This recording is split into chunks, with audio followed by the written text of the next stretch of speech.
Здравейте, приятели!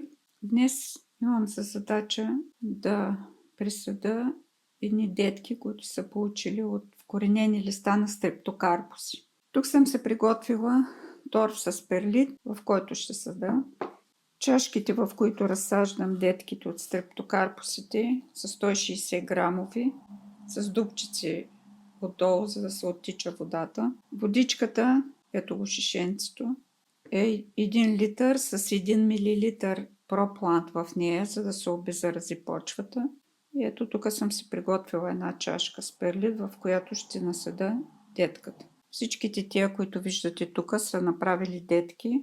И сега ще взема една от тях. Версо е този сорт. Отварям зип пакета. Те до сега са били в зип пакети. Отварям зип пакета и изваждам от него листото с детка. Ето какво представлява.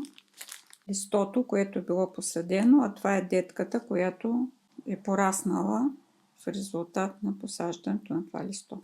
Сега тази детка трябва да бъде много внимателно извадена от почвата, с колкото е възможно повече коренчета, за да се прихване по-лесно.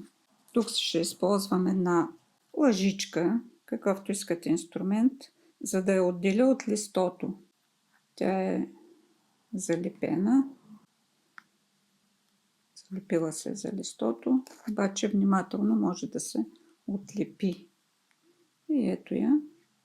Изваждаме. Вижте колко много коренчета излязоха. Много добре се извади.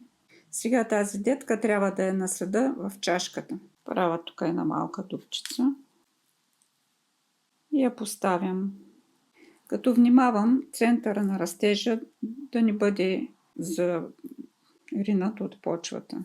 Той трябва да остане над повърхността на почвата. Центъра на растежа е мястото, откъдето излизат нови листенца. След като я посада, внимателно, без да притискам много, защото коренчетата са много нежни, поливам с тази водичка с проплант в нея малко, колкото да се увлажни почвата.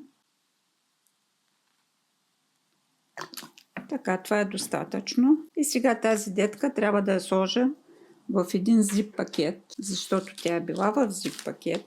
Там е била на влажно, при висока влажност. Затова сега трябва отново да я сложа в зип пакетче. Затварям зип пакета отгоре. Този зип пакет го слагам някъде на светло. Преди това забравих да ви кажа, че трябва да се напише някаква бележчица с името на сорта и да се залепи на чашката, за да не забравите и да объркате, ако имате много такива. Сега той се слага на светличко. Когато видите, че тя е тръгнала вече да расте и се е прихванала, можете да отваряте зип пакета малко по малко за 3-4 дена да се адаптира към външната среда и след това го отваряте изцяло, махате го и вашия нов стрептокарпус е готов. Ето тук ще ви покажа и още едно, сорта Шармел. Направил си е детки. Листото е било посадено на 1 март тази година, значи 3 месеца. За 3 месеца е направило детки. Тук останалите, които съм подготвила за присаждане, това е направено в края на март за 2 месеца. Това е зависимост от сорта. Някои по-бързо правят детки, други по-бавно. Зависи и от външните условия, температура и така нататък. Осветеност може и 4 месеца да се чака. Изваждам листото заедно с детките. Така.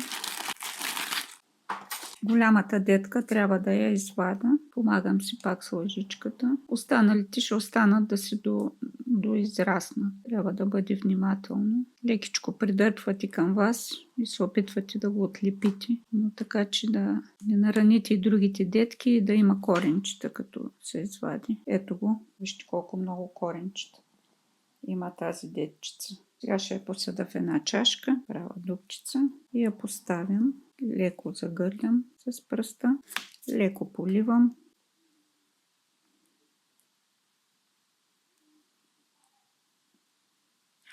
Тук съм си приготвила и бележчицата и лепна. Сорт Шармел, 28 май 2024 година. Ето така. Поставям в зип пакета. При тези условия, които са в момента 18, 20, 22 градуса и достатъчна осветеност, достатъчна продължителност на диня.